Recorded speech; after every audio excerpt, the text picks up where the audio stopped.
கல்வியில் சிறந்த தமிழ்நாடு, புகழ் கம்பன் பிறந்த தமிழ்நாடு. இது பாரதியோட வரிகள். இதோ இவங்க வந்த பிறகுதான் தமிழ்நாட்டில் கல்வி வளர்ந்ததுன்றதெல்லாம் வழக்கம் போல எல்லா பெருமையும் தூக்கி தான் தலையில போட்டுக்கிறதுக்கான காரணம். அவ்வளவு ஏன் திமுக அரசு பதவியேற்ற முதல் கல்வியாண்டில், அதாவது 21-22 கல்வியாண்டில் 40 அரசு பள்ளிகள் மூடப்பட்டன. நீங்க சுரண்டுறீங்கன்னு திராவிட மாடல் ஆட்சியை பத்தி சுப்ரீம் கோர்ட் கேட்டது. அப்படியும் உங்களுக்கு அது உரைக்கல. போது ஆசிரியர்கள் பற்றாக்குறை, 1 லட்சம் பணியிடங்கள் காலின்ற ஒரு மாநிலம் கல்வியில் சிறந்த மாநிலமா எப்படி இருக்க முடியும்? அந்த விழாவை ஒரு சினிமா விழாவா நீங்க மாத்துறீங்க. இல்ல, பட் அவங்க பேசின விஷயம் அந்த படிப்போட முக்கியம் அதெல்லாம் கரெக்ட். அது அவங்க சொல்லணும், நமக்கு அவசியம் இல்லை. ஓப்பனா சொல்றேன்னா, விஜயை கவுண்டர் பண்றதுக்கு நீங்க சிவகார்த்திகேயனை மேடையில் ஏத்துறீங்க. சிவகார்த்திகேயனுக்கும் இந்த நிகழ்ச்சிக்கும் என்ன சம்பந்தம்?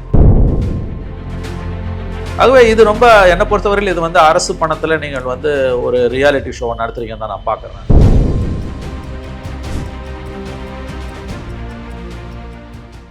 திங்க் பாலிடிக்ஸ் நேயர்களுக்கு வணக்கம். கேள்விகள் 1000 நிகழ்ச்சியில் உங்களை சந்திப்பதில் மகிழ்ச்சி. நம் நிகழ்ச்சியின் இன்றைய சிறப்பு விருந்தினர் மூத்த பத்திரிகையாளர் திருமணி அவர். சார் வணக்கம். சார் வணக்கம். எப்படி இருக்கீங்க? நன்றாக இருக்கிறேன். மகிழ்ச்சி. நிறைய விஷயங்கள் பேசணும், பட் ரீசெண்டா நடந்ததுனால அதுல இருந்து ஆரம்பிக்கலாம். கல்வியில் சிறந்த தமிழ்நாடு என்கிற ஒரு விழா, பெரிய விழா நடத்தப்பட்டது. பொதுவாக நம்ம ஒரு குடிமகனா இங்க உட்காந்து பார்க்கும்போது கண்டிப்பா உண்மை அதை மறக்க முடியாது. தமிழ்நாடு கல்வியில் சிறந்த மாநிலமா தான் இருக்கு. அந்த கிரெடிட்டை நம்ம எல்லாருக்குமே கொடுப்போம். நம்ம காமராஜர், கலைஞர், எம்ஜிஆர், ஜெயலலிதா, எடப்பாடி, ஸ்டாலின் வரைக்கும் நம்ம எல்லா முதலமைச்சர்களுமே அதுக்கு மட்டும் எகென்ஸ்டா நம்ம மலையில இருக்க மாட்டாங்க. கண்டிப்பா படிக்காதீங்க, படிக்காமலே முன்னேறலாங்கிற மாதிரி யாருமே சொன்னது கிடையாது. ஸோ அது அப்புறம் அவங்க கொண்டு வந்த ஸ்கீம்ஸ் எல்லாருமா சேர்த்து தான் எங்க கல்வியில் சிறந்த தமிழ்நாடா நிஜமாவே மாத்திருக்கிறாங்க. இந்த வாட்டி அவங்க அதை ஒரு விழாவை எடுத்து நடத்துறாங்க. திரைப்பிரபலங்கள் எல்லாருமே வந்தாங்க. இப்படி ஒரு முக்கியமான நிகழ்வு நடக்கும்போது ஒரு பக்கம் விமர்சனமும் வரும். முதல் விமர்சனமா பாக்குறது என்ன, கல்வி விழாவுக்கு கல்வியாளர்களை கூப்பிடாம நடிகர்களும் சினிமாக்காரங்கள்லாம் கூப்பிட்டு விழா நடத்திட்டு இருக்காங்க. இது ஒரு ஆடியோ லான்ச் மாதிரி நடக்குது அப்படிங்கிற ஒரு விமர்சனம் இருக்கு. இன்னொன்று, கல்வியில முன்னேறி இருக்கிறோம் ஃபைன், ஆனா அரசு பள்ளிகள்ல மாணவர்கள் சேர்க்கை குறைஞ்சிட்டே இருக்கு. வருஷம் அரசு பள்ளிகளை மூடிட்டே இருக்கீங்க. டீச்சர்ஸ் பற்றாக்குறையா இருக்கு. இந்த மாதிரியான விமர்சனங்களும் வருது. ஒரு முக்கியமான நிகழ்வு. இந்த நிகழ்வுல இங்க நடந்த முன்னேற்றத்தை பத்தி பேசணுமா இல்ல இந்த இஷ்யூஸையும் பத்தி பேசணும்னு நினைக்கிறீங்க? சார், 2 விஷயம் சார். ஒன்று, கல்வியில் சிறந்த தமிழ்நாடுன்னும் போது தேசிய அளவில் தமிழ்நாடு கல்வியில், பள்ளி கல்வியிலையும் உயர்கல்வியிலையும் எந்த இடத்துல இருக்குது? அப்படி இருக்குதுன்னா அதுக்கு இந்த அரசு மட்டும் காரணமா, முந்தைய அரசுகளும் காரணமா? So overall status of the education in Tamil Nadu, கல்வி, பள்ளி கல்வி மற்றும் உயர்கல்வி ரெண்டுமே பேசுறது ஒன்று. கல்வியில் சிறந்த தமிழ்நாடுன்னு போது தேசிய அளவில் தமிழகம் எந்த இடத்துல இருக்கின்றது, அதற்கான காரணங்கள், தாழ்ச்சியோ வீழ்ச்சியோ எதாக இருந்தாலும். நம்பர் 2, அந்த நிகழ்ச்சியை பற்றின நம்முடைய கருத்துக்கள், சினிமாக்காரனை கூப்பிட்டு நடத்தினது அப்படின்ற, கல்வியாளர்களை கூப்பிடாம. ரெண்டாவது சொல்கிறத ரெண்டாவதாக வச்சுக்கலாம், முதல்ல சொல்கிறதே வச்சுப்போம். கல்வியில் சிறந்த தமிழ்நாடு, புகழ் கம்பன் பிறந்த தமிழ்நாடு. இது பாரதியோட வரிகள். இதோ இவங்க வந்த பிறகுதான் தமிழ்நாட்டில் கல்வி வளர்ந்ததுன்றதெல்லாம் வழக்கம் போல எல்லா பெருமையும் தூக்கி தான் தலையில போட்டுக்கிறதுக்கான காரணம். அதாவது இப்போ 4 வருஷமா தமிழ்நாட்டில் என்ன நடக்குது? திராவிட மாடல் ஆட்சி வந்த பிறகு தான் நீங்களும் நானும் நாகரிகமாக ஆடைகளை உடுத்தி, உணவு உண்டு, குளித்து, மொழிகி, காலை கடன்களை முடித்து வாழ்ந்து கொண்டிருக்கோம். அதுக்கு முன்பு நாம் எல்லாம் காட்டு மிராண்டிகளாக சுற்றி கொண்டிருந்தோம் என்ற ஒரு தோற்றத்தை இவர்கள் நன்றாக நிறுவி கொண்டிருக்கிறார்கள். தேசிய அளவில் 2014 மோடி வந்த பிறகு பிஜேபி, ஆர்எஸ்எஸ், குறிப்பாக பிஜேபி 2014க்கு முன்பு தமிழ்நாட்டில், இந்தியாவில் எதுவுமே இல்லை. மோடி வந்த பிறகு தான் உண்மையான வளர்ச்சி. சுதந்திர நாளே எங்களுக்கு 2014 தான் கங்கனா ராவத் போன்றவர்கள் பேசினாங்க. கிட்டத்தட்ட அதற்கு ஒப்பதான் தமிழ்நாட்டிலையும் 2021 ஸ்டாலின் கவர்மெண்ட் வந்த பிறகு தான் இங்கே திராவிட மாடல், சோகால்டு திராவிட மாடல், கலைஞர் வாயிலிருந்து வராத வார்த்தை அது. அதை இவங்க சொல்லி இவர்கள் ஸ்டாலின் அரசு வந்த பிறகு தான் நம்ம எல்லோருமே நாகரிகமாக வாழ ஆரம்பித்திருக்கிறோம், அதற்கு முன்பு காட்டு மிராண்டிகளாக இருந்தோம் என்ற ஒரு தோற்றத்தை இவர்கள் உருவாக்கி கொண்டிருக்கிறார்கள் என்பது உண்மை. வளர்ச்சி என்பது எல்லா காலகட்டத்திலும் இருந்திருக்கிறது. வெள்ளக்காரங்காலத்துக்கு முன்னாலே இருந்தது. வெள்ளக்காரங்காலத்தில் அது கீழே போச்சு. அதுக்கு பிறகு காங்கிரஸ் கவர்மெண்ட்டில் மேலே எழும்பி வந்தது. எம்ஜிஆர் கொண்டு வந்த மதிய உணவு திட்டம் கல்வி இடைநிற்றலை பெரிய அளவில் நிறுத்தியது. 1920களில் நீதி கட்சி இலவச மதிய உணவு திட்டத்தை கொண்டு வந்தாலும், காமராஜ் அவர்கள் அதை பறந்து பட்டாளில் கொண்டு போனாலும் மிகப்பெரிய அளவில் அதை விரிவுபடுத்தியது சாதனை எம்ஜிஆருக்கு மட்டும்தான் சாரணும். அதனால தான் கல்வி இடைநிற்றல் என்பது நின்றது. 1978-79 அவர் 10+2+3 கல்வி திட்டத்தை கொண்டு வந்தார். அது வரைக்கும் 11+1+3 தான் இருந்தது. அந்த 11+1 போது 11ஓட நின்றுடுவாங்க நிறைய பேர். இப்போ பியூசிக்கு போக மாட்டாங்க, மேற்கல்விக்கு போக முடியாமல் போயிடும். வேற நீ +2 முடிச்சுன்னா 10 வருஷம் பொறுத்து கூட உயர்கல்விக்கு போகலாம். 10 வருஷம் பொறுத்து கல்யாணம் முடிஞ்சு 10 வருஷம் பொறுத்து 2 குழந்தைய பெற்றுட்டு படித்து டிகிரி வாங்கி ஜட்ஜான பெண்களை எல்லாம் நான் அறிவேன். அதெல்லாம் எம்ஜிஆர் காலத்தில் கொண்டு வரப்பட்ட அந்த கல்வி திட்டங்கள்.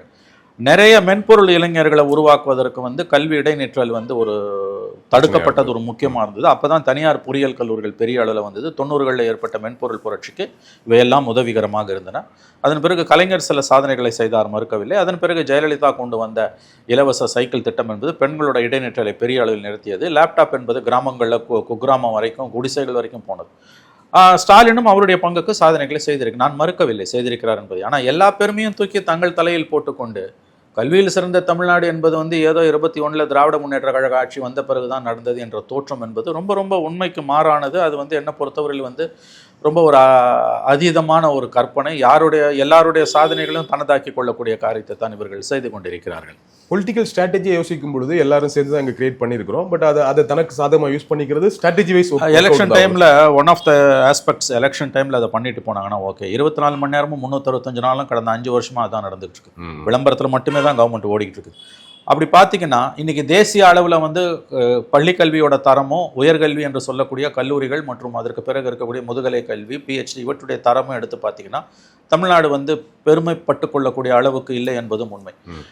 இன்னைக்கு அன்எம்ப்ளாய்மெண்ட் எவ்வளோ ப்ராப்ளமோ அன்எம்ப்ளாயபிளும் அவ்வளோ ப்ராப்ளம். வேலையில்லா திண்டாட்டம் இருக்கிற மாதிரி வேலைக்கு ஆட்கள் கிடைக்காமல் இருப்பதும் ஒரு பெரிய ப்ராப்ளம். நம்முடைய விஐடி வேந்தர் ஜி விஸ்வநாதன் தனியார் கல்லூரி கடந்த 30 ஆண்டுகளாக வந்து எஜுகேஷன் பிரைவேட் செக்டாரில் பெரிய அளவில் உருவாவதற்கு காரணமாக இருந்தவர்கள் குறைகள் இருந்தாலும் வேலூரோட அங்கங்களில் ஒன்றாக இருக்கக்கூடிய விஐடி, அந்த விஐடியோட வேந்தர் ஜி விஸ்வநாதன் தொடர்ச்சியாக சொல்லி வருவது நம்முடைய பட்டதாரிகளுடைய தரம், the quality of our graduates வந்து மெச்சத்தகுந்த அளவில் இல்லை. அது ரொம்ப கவலைக்குரிய விதத்தில் தான் இருக்குது. இது எல்லாத்தையும் நீங்கள் வச்சு பார்த்தீங்கன்னா தான் இந்த விஷயம் வந்து எந்த அளவுக்கு ஒரு ஆபத்தான ஒரு விஷயம் என்பதை நீங்கள் புரிந்து கொள்ளும். இது சம்மந்தமாக ஒரு சின்னதாக 2 பேரா நம்முடைய நண்பர் பத்திரிகையாளர் சாவித்ரி கண்ணன் அவருடைய இணையதளத்திலேயோ முகநூல்லையோ எழுதியிருக்கக்கூடிய ஒரு கட்டுரை, அதை படிக்கிறது வந்து சுருக்கமாக அது சம்மரைஸ் பண்ணிவிடும் நான் நினைக்கிறேன். சுமார் 40 ஆண்டுகளாக கல்வி குறித்து இடையராது எழுதி வருபவன் என்ற வகையில் கண்ணன் எழுதுகிறார் சாவித்ரி கண்ணன். நம்ம தமிழ்நாடு கல்வியில் மிகப்பெரிய அளவில் வீழ்ச்சி பெற்றுக் கொண்டிருக்கிறது என்பது மட்டுமல்ல, அந்த வீழ்ச்சி தற்போது இந்த ஆட்சியில் வேகம் பெற்றுள்ளது என்பதையும் என்னால் சொல்லாமல் இருக்க முடியவில்லை. தமிழ்நாட்டில் 1990களுக்கு பிறகு எத்தனை புதிய அரசு பள்ளிகள் திறக்கப்பட்டன? எதுவும் இல்லை.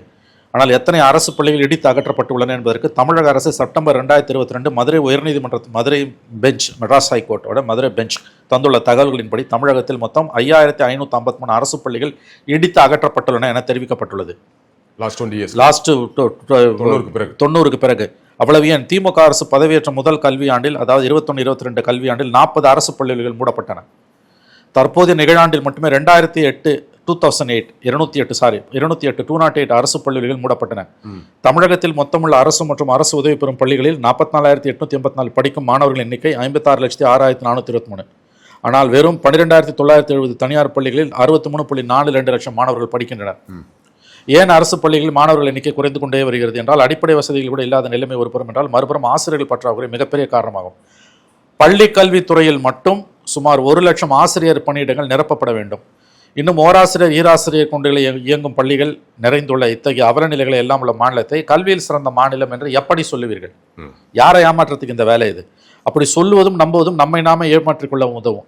முதலில் நமது குறைகளை உணர்ந்தால்தான் நாம் நம் தவறுகளை களைந்து முன்னேற முடியும். ஒரு பக்கம் அரசு பள்ளிகளில் தண்ணீர் வசதி இல்லை, கழிப்பிட வசதி இல்லை, மேற்கூரை இல்லை என பெருமளவிலான அரசு பள்ளி மாணவர்கள் அவல நிலையில் உழல, அதில் வெகு சில மாணவர்கள் மட்டும் சிறப்பு கவனம் தரப்படும் மாதிரி பள்ளிகள் வாயிலும் நான் முதல்வன் திட்டம் வாயிலாக வெற்றி பெற வைத்து இதையே தமிழ்நாட்டின் கல்வி வெற்றிக்கான அளவுகோலாக்கிவிட முடியாது.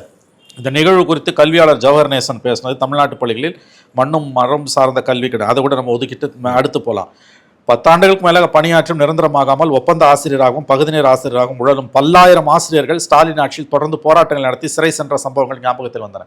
சார், கல்வியில் சிறந்த மாநிலம்னா கல்வி போதிக்கக்கூடிய ஆசிரியர்களோட தரமும் அவர்களோட வாழ்க்கை தரமும், அந்த ஆசிரியரோட திறன், அவரோட திறன், அவரோட வாழ்க்கை தரம், அதை அரசு உறுதிப்படுத்த வேண்டியது. 10 வருஷத்துக்கு மேலே 12 வருஷத்துக்கு மேலே வேலை செய்கிறவனா இன்னமும் வந்து டெம்பரரி ஸ்டாஃபாக நீங்கள் வச்சுருக்கீங்க. இப்போ கன்ஃபார்ம்டு எம்ப்ளாய்க்கு வந்து 60,000 ரூபாய் சம்பளம்னா இவங்களுக்கு 15,000 18,000 தான். இதுதான் உங்கள் ஸ்கூல்ஸோட நிலைமை. இந்த நிகழ்ச்சியில் கூலி தொழிலாளி ஒருவரின் மகள் மிகப்பெரிய நிறுவனத்தில் வேலைக்கு சேர்ந்து முதல் மாத ஊதியத்தை தந்தையிடம் கொடுத்து ஆனந்த கண்ணீர் வடிக்கிறார். இதை பார்த்து எனக்கு தோன்றிய முதல் கேள்வி, அந்த முதல் மாத சம்பளத்தை தந்தையிடம் வீட்டில் வைத்து உடனே தந்திருக்க வேண்டியவள் அதை எத்தனை நாள் பாதுகாத்து இந்த நிகழ்ச்சிக்காக மேடையில் வந்து நிர்பந்திக்கப்பட்டார். இது வந்து சினிமாட்டிக்கா இல்லையா உங்களுக்கு? வந்து இது வந்து ரியாலிட்டி ஷோவில் நடக்கிறதானே? அது அதான் இங்கே நடந்திருக்கு. அதை தான் சாவித்ரி கண்ணன் சொல்கிறார். இப்படியெல்லாம் பல காட்சிகள். ஸோ காய்தல் ஓரத்தில் இல்லாமல் பார்த்தீங்கன்னா கல்வியில் சிறந்த தமிழ்நாடு என்பது பாரதியோட வரிகள் காலகாலமாக இருந்தது. வெள்ளக்காரன் வருகைக்கு பிறகு அது கீழே போச்சு. சுதந்திரத்துக்கு பிறகு அதை நம்ம மீட்டெடுத்தோம். தொடர்ச்சியாக காங்கிரஸ் கவர்மெண்ட்டில் இருந்த அந்த கல்வியோட தரம் என்பது திராவிட இயக்கங்களோட ஆட்சிக்கு வந்த பிறகு எவ்வளவு தூரம் அதல பாதாளத்திற்கு போயிருக்கிறது என்பதற்கு இன்றைக்கு அரசு நடத்தக்கூடிய பல்கலைக்கழகங்கள், தமிழக அரசுக்கு சொந்தமான கிட்டத்தட்ட 20-21 பல்கலைக்கழகங்கள் இருக்கின்றன. எண்ணிக்கை கொஞ்சம் கூட குறைய இருக்கலாம். அந்த பல்கலைக்கழகங்களோட நிலைமை, அதில் பயிற்றுவிக்கக்கூடிய ஆசிரியர்களோட திறன், அவர்களுடைய ஊதியம், அங்கே நடக்கக்கூடிய போராட்டங்கள், இதெல்லாம் வச்சு பார்த்தீங்கன்னா இது எந்த மாதிரியான ஒரு விளம்பர யுக்தி, விளம்பர மோகம், இது என்ன மாதிரியான ஒரு விளம்பர மாடல் அரசு என்பதை நீங்கள் புரிந்து கொள்ளலாம். நீங்கள் 10,000 ரூபாய் சம்பளத்தில் ஒரு வாத்தியாரை 12 வருஷம் வேலைக்கு வச்சுட்டு அங்கே நிரந்தர பணியாளராக இருக்கக்கூடிய 60,000 ரூபாய் சம்பளத்தில் இருக்க ஆசிரியரோட அவரை போட்டி போட சொல்றீங்க. இது செவிலியர்களுக்கும் இதே கதை, வாதியாருக்கும் இதே கதை. இப்போ செவிலியர்கள் விஷயத்தில் போன வாரம் சுப்ரீம் கோர்ட் வந்து மிக கடுமையான கண்டனங்களை தெரிவித்தது. நீங்கள் சுரண்டுறீங்கன்னு திராவிட மாடல் ஆட்சியை பற்றி சுப்ரீம் கோர்ட் கேட்டது. அப்படியும் உங்களுக்கு அது உரைக்கல. ஆகவே இந்த ஒரு நிகழ்ச்சி என்பது 2 விஷயம் நான் சொல்கிறேன். ஒன்று, பேசிக் இஷ்யூ, கல்வியில் சிறந்த தமிழ்நாடு இவங்க சொல்கிற மாதிரி சிறந்துதான் இருக்கான்னா பதில் இல்லை என்று தான் வரும். அதாவது சில முன்னேற்றங்கள் இருக்கின்றன, அதை நான் மறுக்கவில்லை. அது காலத்தால் வரக்கூடிய முன்னேற்றங்கள். உத்தரப்பிரதேசத்தை விட, பீகாரை விட, நீங்கள் ஜார்க்கண்டை விட நீங்கள் எடுத்து பார்த்தீங்கன்னா இங்கே வந்து முன்னேற்றம் இருக்குது. ஆரம்ப கல்வி, உயர்கல்வி, இப்போ தொழிற்கல்வி எல்லாம் இருக்குன்னா எஸ், அது காலாகாலமாக வந்தது. நீங்கள் ஓரளவு இம்பார்ட்டன்ஸை கொடுத்துருக்கீங்க, நான் மறுக்கலை. ஆனால் நீங்கள் பெருமை பீற்றிக்கொள்ளக்கூடிய அளவுக்கு இங்கே ஏதாவது இருக்கான்னா இல்லை. அவர் சாவித்திரி கண்ணன் எழுதுன மாதிரி பல பள்ளிகளில் ஆயிரக்கணக்கான மாணவர்கள் வந்து அடிப்படை கழிப்பிட வசதி கூட இல்லாமல் வேலை செஞ்சுக்கிட்டு இருக்கோம். இன்றைக்கி வந்து படிச்சுக்கிட்டு இருக்கும்போது ஆசிரியர்கள் பற்றாக்குறை, 1,00,000 பணியிடங்கள் காலின்ற ஒரு மாநிலம் கல்வியில் சிறந்த மாநிலமாக எப்படி இருக்க முடியும்? வருஷம் டெட் எக்ஸாம் நடத்துகிறோம், ஆனால் அந்த ஆசிரியர்களுக்கு பணி இல்லையங்க. ஏங்க உங்கள் ஸ்டாட்டிஸ்டிக்ஸ் இத்தனை பள்ளிகளை இடிச்சிங்கன்றாங்க. சரி, இடித்த பள்ளியை கூட விடுங்க, வேறு மாற்று ஏற்பாடு பண்ணிட்டீங்கன்னு கூட ஒரு வாதத்துக்கு எடுத்துக்கலாம். ஆரம்ப பள்ளிக்கூடங்களில், கல்லூரிகளில், பள்ளிகளில் மட்டுமே 1,00,000 ஆசிரியர்கள் பணியிடங்கள் காலியாக இருக்குன்னா உங்கள் ஸ்டாட்டிஸ்டிக்ஸே உங்களுக்கு எதிராக நிற்குது. ரெண்டாவது முடிச்சிடறாங்க. ரெண்டாவது வந்து அரசு கல்லூரிகளில் 180 கல்லூரிகளில் நினைக்கிறேன் 90% ஆசிரியர்கள் தனியார். அதில் வந்து ஹெட் ஆஃப் த டிபார்ட்மெண்ட்டை வந்து இன்சார்ஜாக போட மறுக்கிறாங்க. ஏன்னு கேட்டிங்கன்னா இன்சார்ஜாக போட்டால் 40,000 ரூபாய் கூட சம்பளம் கொடுக்கணுமா, அதனால இன்சார்ஜே இல்லாமல் போகுது. இதுதான் உங்கள் உயர்கல்வியோட லட்சணம். அப்போ யதார்த்தம் இப்படி இருக்கும்போது நீங்கள் இப்படிப்பட்ட விழாக்களை நடத்துவதன் மூலம் நீங்கள் எதை சாதிக்க விரும்புகிறீர்கள்? ரொம்ப நாள் நீங்கள் உண்மையை மறைக்க முடியாதுங்க. அருண் ஜேட்லி சொன்ன மாதிரி however you suppress the truth, it has the ability to come out in the open. அதாவது உண்மையை நீ எவ்வளவு ஆழ குழி தோண்டி புதைத்தாலும் அது எப்படியாவது மேலே வந்துவிடும். அது இயற்கையின் அமைப்பு. அப்போ இதுதான் உங்கள் கல்வியோட, உயர்கல்வி, பள்ளி கல்வியோட நிலைமைன்றது இதுதான் சார். ஸோ இவ்வளோ இஷ்யூஸ் இருக்குது. இப்போ கடந்த காலங்கள்லையும் அந்த இஷ்யூ நீண்ட காலமாக தொடர்ந்துட்டே இருக்குது. 90க்கு பிறகுலேருந்தே பேசுகிறோம். ஆமாம். ஸோ இந்த 4 வருஷத்துல இந்த பிரச்சனைகளை சரி பண்ணியிருந்தா இந்த இப்படி விழா எடுக்கிறதுக்கு கரெக்டாக நியாயமாக இருந்திருக்கும் நினைக்கிறேன். ஆமாம், நீங்கள் குறைஞ்சபட்சம் அதை சரி பண்ணுறது. இப்போ 35 வருஷமாக இருக்கக்கூடிய நிலைமை, இப்போ நம்ம 25ல் இருக்கோம். 90லேருந்து இந்த நிலைமை 35 வருஷமாக இருக்க ஒரு நிலைமையை 4 வருஷத்தில் நீக்கிட முடியாது என்பதை நான் ஒப்புக்கொள்கிறேன். Yes, you are right. ஆனால் நீக்கிறதுக்கு என்ன நடவடிக்கை எடுத்தீங்க? அந்த டைரக்ஷனில் நீங்கள் பயணப்பட ஆரம்பிச்சிங்களா? அந்த இலக்கை நோக்கி நீங்கள் பயணப்பட்டிருந்தீங்கன்னா கூட ஓகே, இப்போ சாதிக்க முடியாட்டியும் கூட வந்து பிற்காலத்தில் சாதிக்கலாம். ப்ராசஸ் நீங்கள் ஆரம்பிச்சிட்டிங்க. இந்த நிலைமை சீரழிஞ்சதுக்கு நீங்கள் மட்டும் காரணம் இல்லை, நீங்களும் காரணம். ஏன்னா இந்த 35 வருஷத்தில் வந்து 2 + 10 12, இப்போ ஒரு 4 16 வருஷம். இந்த 35 வருஷத்தில் 16 வருஷம், அதாவது கிட்டத்தட்ட வந்து 30% நீங்கள் ஆட்சியில் இருந்திருக்கீங்க. இன்னைக்கு திராவிட மாடலும் வாய்கிழிய பேசக்கூடிய நீங்கள் இதை சரி செய்வதற்கு இந்த 4 ஆண்டுகளில் என்ன நடவடிக்கைகளை எடுத்தீர்கள் என்று பார்த்தால் ஏமாற்றம் தான் மிஞ்சுது. காலை உணவு திட்டத்துக்கு ஒரு ஸ்பெஷலான விஷயமா அது ஒன்றை தவிர வச்சு எத்தனை நாளைக்கு நீங்க வண்டி ஓட்டுவீங்க? நீங்க உயர்கல்வியோட நிலைமை இங்க என்னங்க? 180 அரசு கல்லூரிகளில் 90% ஆசிரியர்கள், தற்காலிக பணியாளர்கள். என்ன அர்த்தம்? 60,000 ரூபாய் சம்பளம் வாங்கக்கூடிய ஒரு PhD ஸ்காலர் நெட்டு பாஸ் பண்ணிட்டு வரவருக்கு சம்பளம்னா, இவங்க 20,000 ரூபாய் சம்பளத்தில் ஒரு தற்காலிக பணியாளரை வைக்கிறாங்க. அந்த தற்காலிக பணியாளர் வந்து அவர் யாரோட ஈக்குவலாக இருப்பார் கிட்டத்தட்டன்னு கேட்டிங்கன்னா 2003க்கு முன்னால் பணியில் சேர்ந்த ஒரு துப்புரவு பணியாளரோட சம்பளம் 20,000. 8,000 ரூபாய் சம்பளம் வாங்கிட்டு 8ஆம் கிளாஸ் படிச்சுட்டு கழிப்பறைகளை சுத்தம் செய்யக்கூடிய ஒரு துப்புரவு பணியாளரோட சம்பளமும் PhD முடித்த ஃபிசிக்ஸ் லெக்சரரோட சம்பளமும் கிட்டத்தட்ட ஒன்று. நீங்கள் வச்சிருக்க புள்ளி விவரங்களே இதுக்கெல்லாம் சாட்சி சார். அப்புறம் எதற்காக இந்த படோடோபம்? யாரை ஏமாற்ற இந்த பூச்சி வேலைகள்? ஏன் இவ்வளவு விளம்பர மோகம்?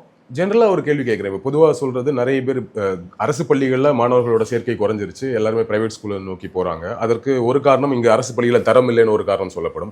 இன்னொரு காரணம் அவனுக்கான வாய்ப்பு வரும். அவங்க வசதியான ஸ்கூலில் படிக்கணும்னு நினைக்கிறான்னா அவனுக்கு ஒரு அப்படியும் ஒன்று வேணும் தானே, ப்ரிவிலேஜ், அதை யூஸ் பண்ணி கொடுக்குறோங்கிற ஒரு வாதமும் வைப்பாங்க.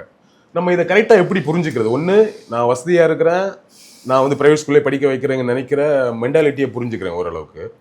பிரைவேட் ஸ்கூல்ல வாங்கக்கூடிய, அதுவும் குறிப்பா நகர்ப்புறங்களில் வாங்கக்கூடிய இந்த ஃபீஸை யோசிச்சு பார்க்கும்போது தன்னுடைய வசதிக்கு மீறி கஷ்டப்பட்டு படிக்க வைக்க வேண்டிய ஒரு சூழல் இருக்கு. அந்த நேரம் அரசு பள்ளியை சூஸ் பண்ணலாம், மக்கள் அதை சூஸ் பண்ணாத சூழலும் இருக்கு. அப்போ இதுல கவர்மெண்டோட ரோல் என்னவா இருக்கணும்? நம்ம இல்லைங்க, நான் இது வந்து ஒரு லார்ஜர் ப்ராப்ளம்ன்றதை ஒத்துக்கிறேன். அதாவது கல்வியில் இருக்கக்கூடிய பிரச்சனைகள், ஆரம்ப கல்வி உயர்கல்வி ரெண்டிலுமே இருக்கக்கூடிய பிரச்சனைகளுக்கு திமுக மட்டும் காரணம் அல்ல என்பதை நான் ஒப்புக்கொள்ளுகிறேன். திமுக அரசோ திமுகவோ மட்டும் காரணம் அல்ல, அவர்களும் ஒரு காரணம் என்பதை நான் ஒப்புக்கொள்கிறேன். சார், இப்போ நம்ம யூனிவர்சிட்டிஸை பற்றி பேசும்போது லாஸ்ட் டைமே நம்ம இங்கே பேசணும். 1990 89 வரைக்கும் நினைக்கிறேன், 89 90 வரைக்கும் கலைஞர் கவர்மெண்ட் இருக்குது. மெட்ராஸ் யூனிவர்சிட்டி ஸ்டாஃபோட சம்பளம் வந்து, நான் டீச்சிங் ஸ்டாஃபோட சம்பளம் வந்து RBIயோட சம்பளம் நம்ம பேசியிருக்கோம். 89 90 தான் கலைஞர் அதை மாத்துறாரு. இன்னைக்கு வந்து மெட்ராஸ் யூனிவர்சிட்டி திவாலில் நிற்குது. உங்களுக்கு தெரியும், மாதம் சம்பளத்துக்கு தண்ணி குடிக்கிறாங்க. சம்பளம் மட்டும் இல்லை, ஓய்வூதியங்களுக்கும். எப்போ ஓய்வூதியங்களுக்கு ஒரு ஆர்கனைசேஷன், ஒரு அமைப்பு திண்டாடுதோ அது அழிவை நோக்கி போகுதுன்னு அர்த்தம். நம்ம ஏற்கனவே பேசிட்டோம், ஒவ்வொரு மாதமும் சம்பளம் வந்து ஏப்ரல் சம்பளத்தை மே மாதம் இறுதியில் அவங்க போராடி ஒரு நாள் பூரா தாரணா பண்ணி தான் ஜனவரி ஜூன் ஃபர்ஸ்ட் வீக்கில் அவங்களுக்கு கொடுத்தாங்க. இதெல்லாம் நம்ம பல தடவை நம்ம இங்கே பேசிட்டோம். ஸ்டாஃப் ஸ்ட்ரென்த்துன்றது நினச்சி பார்க்க முடியாத அளவுக்கு கீழே படுமோசமாக இருக்குது. PhD ஸ்காலர்ஸோட நிலைமை, அவங்களோட திறனும், அவங்களோட what we can say that அவங்களுக்கு கிடைக்கக்கூடிய பலன்களும், அவங்களோட கைடுகளோட தரமும் எல்லாம் அதல பாதாளத்தில் இருக்குது. ஆரம்ப கல்வியை பற்றி சொல்லவே வேணாம். சொன்ன மாதிரி 1 லட்சம் பேருக்கு மேலே வந்து பணியிடங்கள் காலியாக இருக்குன்னா, இப்போ எல்லாராலையும் தனியார் பள்ளிக்கு போக முடியாது. ஆனால் நிச்சயமாக ஒரு செக்ஷன் அதை நோக்கி போவாங்க. அரசு பள்ளிகளோட ரோல்ன்றது எப்பயும் இருந்துகிட்டே தான் இருக்கும். அப்போ கூடிய வரைக்கும் அரசு பள்ளிகளை நீங்கள் வந்து ஒரு மாணவர்கள் தேடி அடையக்கூடிய கவர்ச்சி மிக்கதாக மாற்றணுமா இல்லையா? உங்களுடைய புள்ளி விவரங்களே நீங்கள் இந்த விழாவை எடுத்ததை வைத்து பார்க்கும்போது நீங்கள் பொய் பேசுகிறீர்கள், நீங்கள் வந்து உண்மைக்கு மாறான தகவல்களை சொல்லுகிறீர்கள்.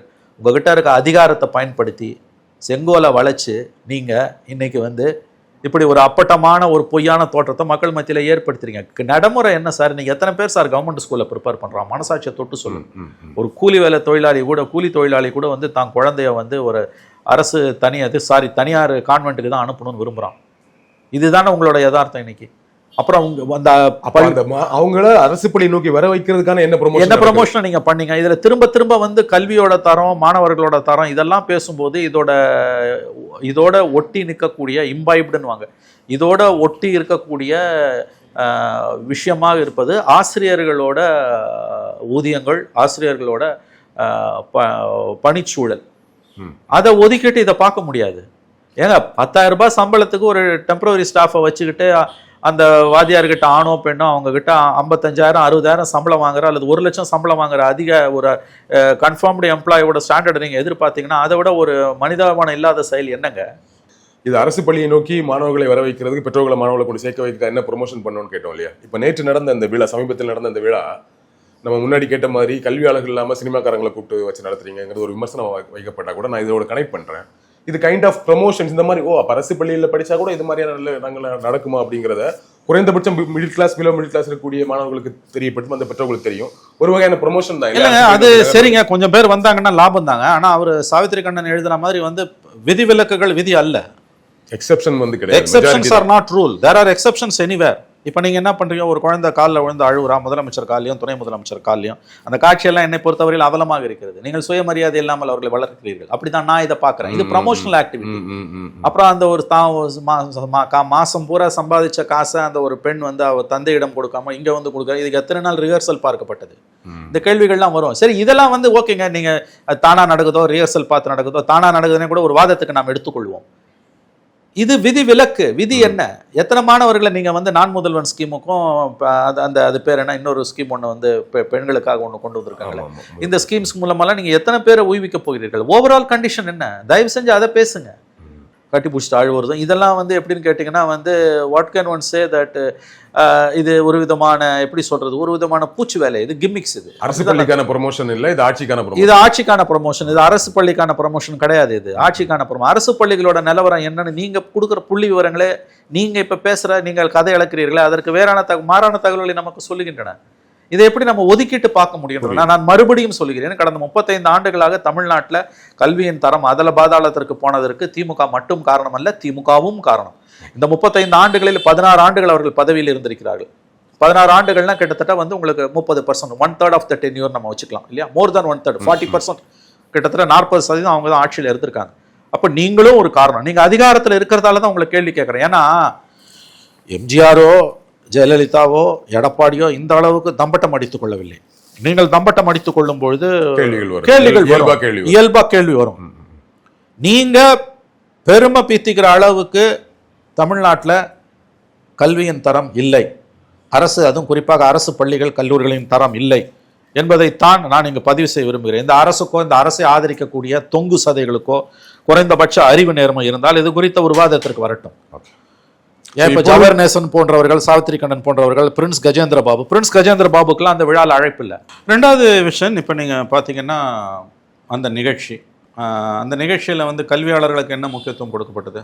சினிமாக்காரர்களுக்கு கொடுக்கப்பட்ட முக்கியத்துவம் வந்து அருவருப்பானதாக இருக்கிறது. என்ன சொல்லப்போனால் ஏதாவது ஒரு துறையில் வந்து படிப்பே இல்லாமல், என்ன சொல்லப்போனால் படிப்போட தேவை மிக குறைவாக இருந்து ஒருத்தன் மேலே வர முடியும்னா அது சினிமா துறை தான். எல்லாருக்கும் தெரிஞ்ச விஷயம். நான் சினிமா கலைஞர்களை குறைத்து மதிப்பிடவில்லை, அவர்களுடைய பங்களிப்பையும் நான் குறைத்து மதிப்பிடவில்லை. ஆனால் உண்மை என்னன்னா அதுதான், சினிமாக்காரர்கள் அவங்களுடைய உலகமே தனி. சினிமாக்காரர்களுக்கு கொடுக்கக்கூடிய அதீத முக்கியத்துவம் வந்து கல்வியின் தரத்தையும் கல்வியின் முக்கியத்துவத்தையும் அதில் பாதாளத்திற்கு கொண்டு போகும். இதெல்லாம் நாம் நன்கு புரிந்து கொள்ள வேண்டும். அதான் சொல்லுவாங்க, எம்ஆர் ராதா வந்து அன்னைக்கு அவர் இந்த கோடம்பாக்கம் பிரிட்ஜு கட்டுறதுக்கு முன்னால் டி நகர்லேருந்து இந்த பக்கம் போகிறதுக்கு அப்போ இந்த ரயில்வே கிராசிங் இருக்குமா, அங்கே வந்து ஏதோ ஒரு ஷூட்டிங் நடந்துக்கிட்டு இருந்தான். அப்போ காரை நிறுத்திட்டு இவர் அப்படி பார்க்கும்போது ஷூட்டிங் இல்லை, அங்கே வந்து டிராஃபிக் ஜாம். அவர் இறங்கி அப்படி நின்னாராம். ஸ்கூல் பசங்கள்லாம் ஓடி வந்துதான் கொஞ்சம் கண்டபடி திட்டினாராம். அவர் வந்து நாங்கள் தான் உருப்பிடாமல் போயிட்டோம், நீங்களாவது ஒழுங்காக போய் படிக்கிட்டாங்க. இப்போ நான் எதுக்கு சொல்ல வரேன்னு கேட்டிங்கன்னா, நீங்கள் வந்து சிவகார்த்திகேயனையும் மிஷ்கினியும் என்ன சொல்லறையும் அழைத்து வந்து கல்வியின் தரத்தை பற்றி பேச வைக்கிறீங்க. நராசமாக இருக்குது அது. இவர் அவங்க எந்த விதத்தில் நான் கேட்குறேன், அந்த விழாவை வந்து ஒரு சினிமா விழாவை நீங்கள் மாற்றுறீங்க. இல்ல பட் அவங்க பேசின விஷயம் இந்த படிப்போட முக்கியம் அதெல்லாம் கரெக்ட். அது அவங்க வந்து சொல்லணும் நமக்கு அவசியம் இல்லை. எத்தனையோ கல்வியாளர்கள் இருக்காங்க, பிரின்ஸ் கஜேந்திர பாபு கூப்பிட்டு பேச வைங்க. இல்லை உங்களுக்கு பிடிச்ச உங்க கல்வியாளர்கள் இருக்காங்க, உங்க லிஸ்ட்ல உங்க நிலைவித்வான்கள் இருக்காங்க, கல்வியாளர்கள் சொல்றவங்க, அட்லீஸ்ட் அவங்கள பேச வைங்க. இல்ல தொழில் முனைவோர் இண்டஸ்ட்ரி லீடர்ஸ் இருக்காங்க, முதலமைச்சருக்கு நெருக்கமானவர் தான் வேணு ஸ்ரீனிவாசன், முன்னேறியவங்க வேணு ஸ்ரீனிவாசன் டிவிஎஸ் ஓனர், அவரை கூப்பிட்டு பேச வைங்க. சிவ்நாடார் இருக்காரு, அவரை கூப்பிடுங்க. ஏன் ஐஐடி இயக்குனர் காமக்கோடி இருக்காரு, கல்வியால மேல வந்தவங்க, அவங்கள கூப்பிடுங்க. மயில்சாமி அண்ணாதுரை இருக்காரு, அவரை கூப்பிடுங்க. மாறா நீங்க சினிமாக்காரர்களை அழைத்து நீங்கள் பேசுவது என்பது ஏற்புடையது மட்டுமல்ல, அது அவலமானது, இது கடும் விமர்சனத்துக்குள்ளாகும். கல்வியின் முக்கியத்துவத்தை வந்து இந்த சினிமாக்காரர்கள் வந்து நமக்கு ஒன்றும் சொல்லிக் கொடுக்க வேண்டிய அவசியம் கண்டிப்பாக நம்முடைய குழந்தைகளுக்கு நம்முடைய மாணவர்களுக்கு இல்லை என்று தான் நான் கருதுகிறேன். இது வந்து இந்த நிகழ்ச்சியின் முக்கியத்துவத்தையே வந்து வேற திசையில மாத்துது. ஓப்பனா சொல்றேன்னா, விஜயை கவுண்டர் பண்றதுக்கு நீங்க சிவகார்த்திகேயனை மேடையில் ஏத்துறீங்க. அவர் என்ன சொல்றாரு, எனக்கு 2 டிகிரி இருக்குதுன்றாரு, அதை வச்சு புழைச்சி பண்றாரு. அப்படியே இப்போ சினிமா இல்லைன்னா 2 டிகிரி அவர் படித்த படிப்பு அவர் இப்போ வாங்குற சம்பளத்துக்கு ஈக்குவலாக வேலை கிடைக்குமா? இதெல்லாம் என்ன பேச்சு நான் கேட்குறேன். சிவகார்த்திகேயனுக்கும் இந்த நிகழ்ச்சிக்கும் என்ன சம்பந்தம்? அப்போ இந்த நிகழ்ச்சியையே நீங்கள் வந்து எப்படி கொண்டு போறீங்க? நீங்கள் இவ்வளவு முக்கியத்துவம் கொடுக்குறீங்க. ஏன்னா சப்ஜெக்ட் வந்து ரொம்ப அருமையான சப்ஜெக்ட். கல்வியில் சிறந்த தமிழ்நாடுன்றது பாரதியின் கவிதை வரிகள். அது சுதந்திரத்துக்கு முந்தின அடிமை இந்தியாவுக்கு முன்னாலேயே இது தமிழ்நாடு கல்வியில் சிறந்திருந்தது. பிரிட்டிஷ் காலத்தில் இது கீழே போச்சு. அதுக்கு பிறகு நம்ம மேலே எடுத்தோம். அதில் காங்கிரஸ் ரோல் இருக்குது, ஏடிஎம்கேக்கு ரோல் இருக்குது, டிஎம்கேக்கு ரோல் இருக்குது, எல்லாருக்கும் ரோல் இருக்குது. நாங்கள் மறுக்கல அது. இது என்னமோ உங்கள் தலையில் தான் நீங்கள் வந்த பிறகு தான் எல்லாமே வந்ததுன்னு. இப்போ மோடி எப்படி எல்லா பெருமையும் தனதாக்கி கொள்ளுகிறாரோ அந்த மாதிரி தான் ஸ்டாலினும் எல்லா பெருமைகளும் தனதாக்கி கொள்ளுகிறார். ஸோ அப்போ இந்த பிரச்சனையோட தீவிரத்தன்மையே நாம் ஆராய மறுக்கிறோம். இப்ப எப்பொருள் யார் யார் வாய் கேட்பனும் அப்பொருள் மெய்ப்பொருள் காண்பது அறிவிடுவாங்க. அப்ப இந்த பிரச்சனையோட சாராம்சம், இந்த விவகாரத்தின் சாராம்சம் என்பது என்ன? தமிழகத்தில் கல்வியின் தரம், பள்ளிக்கல்வி, உயர்கல்வி, இது ரெண்டுல தமிழகத்தின் தரம் என்ன? அது ஏமாற்றம் அளிக்கக்கூடியதா தான் இருக்கின்றதா என்னுடைய கருத்து. Institutions collapsed.